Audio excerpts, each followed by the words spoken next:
Yuk kita koleksi bareng-bareng. Ya. Tukar. Hurrah. Lanjut ke pertanyaan pertama ya.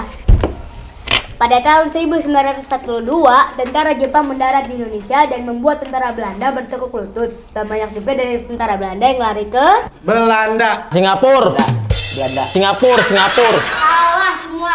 Jawabannya adalah yang lari ke takutan. Takutan. Lah, Kalau dia nggak ketakutan, nggak mungkin dia lari. lah, tapi ya Udah lanjut lah.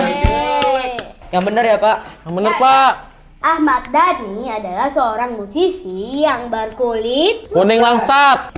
Eksotis. Coklat.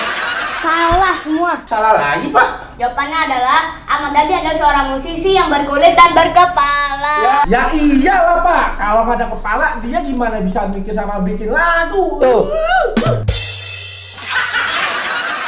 Bocah kagak ada yang bener pisan jawabannya. Gimana? Oke. Aduh. Ya, yang terakhir harus yang benar ya.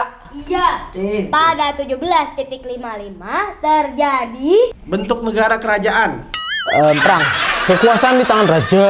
salah semua. Salah lagi baik. Jawabannya adalah pada 17.55 terjadi adzan maghrib. Jangan maghrib. Orang dan tepisan ini mah. Ini ilmu tinggi kagak, darah tinggi yang iya.